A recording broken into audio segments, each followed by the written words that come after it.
All right. So how can you identify a rational number? It's basically all terminating and repeating decimals.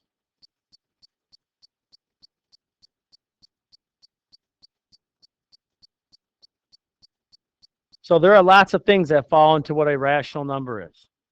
Okay. In the world of real numbers, it falls under whole numbers, integers, lots of things. So remember, natural numbers were like 1, 2, 3, you're counting numbers, right? All right. Whole numbers, all your counting numbers plus 0.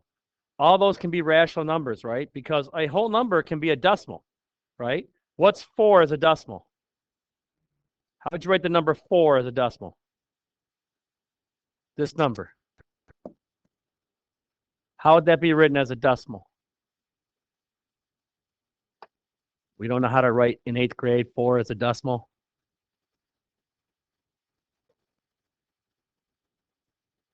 $4.0. Okay. This is a terminating decimal. It only goes once, it doesn't go on forever. Okay.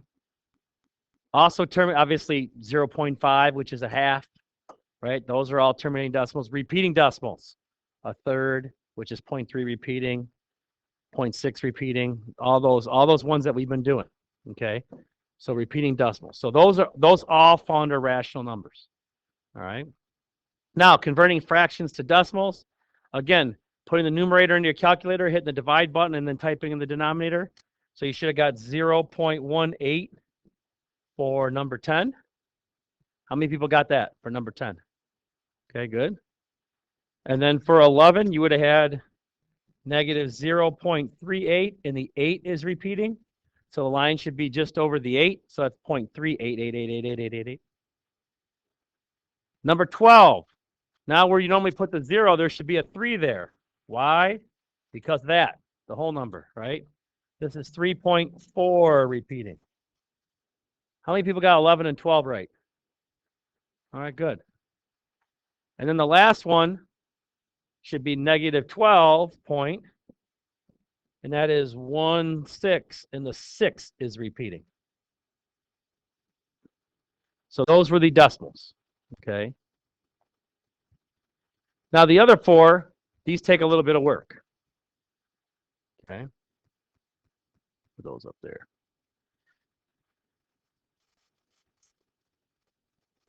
So number 14, you have negative 1.7 repeating. So the repeating part is only one number that's repeating, right? It's not two numbers. So this is your 10x, which means we move the decimal one spot over. So this will be negative 17.7 repeating, right? All we did is slide the decimal point 1 to the right. And then you subtract the original. Okay. Now this is, you got to be careful when you have a negative here. Right? 10x minus x is your 9x. But when you have a negative number and you subtract a negative number, what happens? Remember, yeah, the double negative, right? This is what this is saying. Right? So it changes to a positive. That makes us negative 16.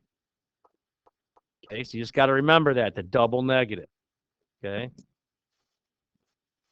So when we divide by 9, okay, you could write this as an improper fraction as negative 16/9 or negative 1 7/9 as the mixed number.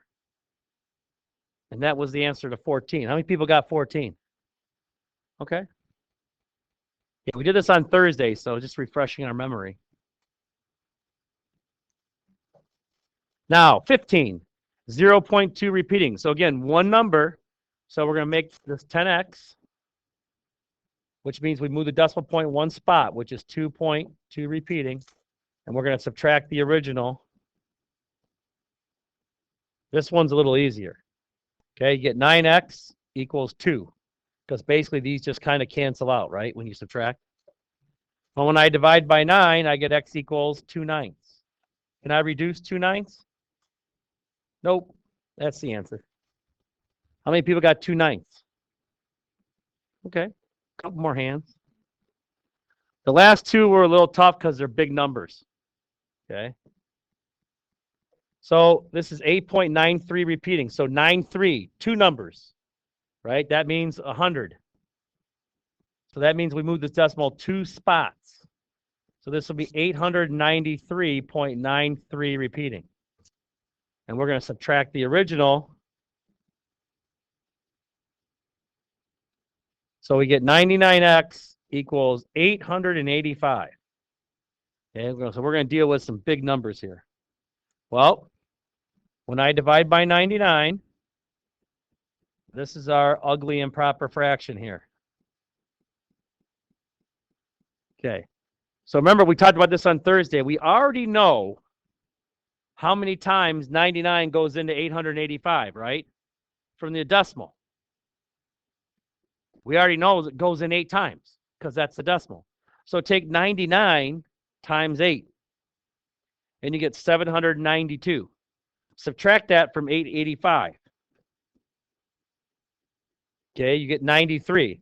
So this is 8 and 93 over 99. So now we look at that 93 over 99 and think to ourselves, well, can we simplify that?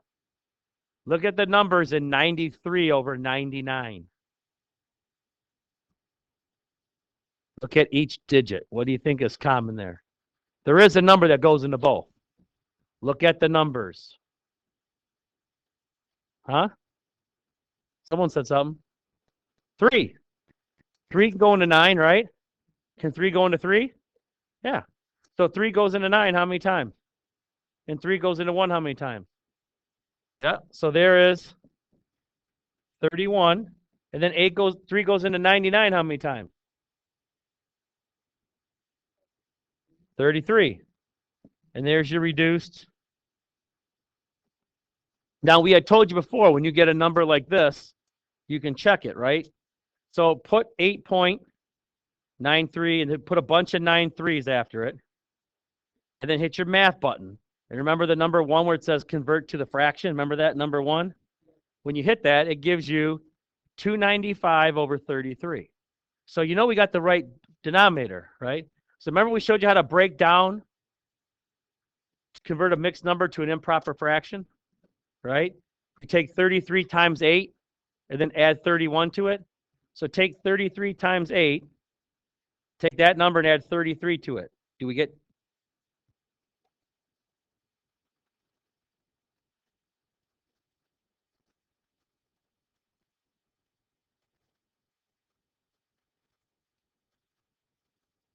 $33 times 8 plus 31 is 295, right? So there's your 295 over 33, which is 8 and 31 33rd. So we got it right. And it can't go any lower than that. 17, okay? So we skip a spot, but there's still 2 numbers that are repeating, right? So there's your 100x again. But now remember, when you move this 2 spots, you get negative 623.5, and then the 35 spot repeats there at the 100 spot. So when you subtract the original, remember we got a negative.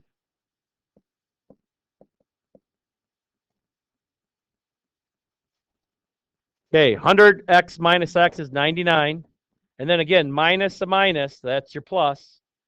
This is 617.3, and that's negative. So remember we had these scenarios on Thursday? What do I do when I have a decimal in the numerator? Because we said that's a no-no, right? We got to make these numerators, denominators, whole numbers or integers. Yeah, to make this a whole number, I got to move this decimal point 1 spot or an integer 1 spot, right? So to move it 1 spot, I multiply the numerator and denominator by 10. I got to do both. So this is 6,173 over 990. Yeeks. Well, again, just like the previous one, I know how many times 990 can go into 6,173.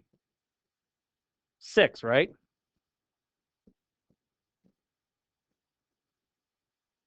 So take 990 times 6, and you get 5,940. So when I take that away from 6,173, we get 233. Now again, ugly mixed number, right? So let's go back up here and put this decimal in. Negative 6.2, and then 35, 35, 35. I'm going to put a bunch of them in, and I'm going to convert that to a fraction. And I get negative 6,173 over 990. So we know that that's right. This is just a mixed number, because remember, the calculator won't write a mixed number for you. It'll give you an improper fraction. So we know we did that correctly. Here is our answer. Did anyone get 16 or 17? Those were difficult. All right, very good, Jaden. All right. So on your pink evaluation sheet, okay, on your pink evaluation sheet, we are now on the back side where it says 9.4. 9.4. Okay. So once you're done doing that self-evaluation, there's today's homework. Okay. And it is not 8 problems, it is 7. So 9 and 10, 12, 15, and 19, 20, 21. Okay. And if you finish early, you can work on this week's Delta Math, the last one of 2022 that is assigned. Okay. Nope, there's only a 3-day week next week. We're not going to assign you Delta Math over break, because then y'all are going to print my picture and put on a dartboard and start having at it.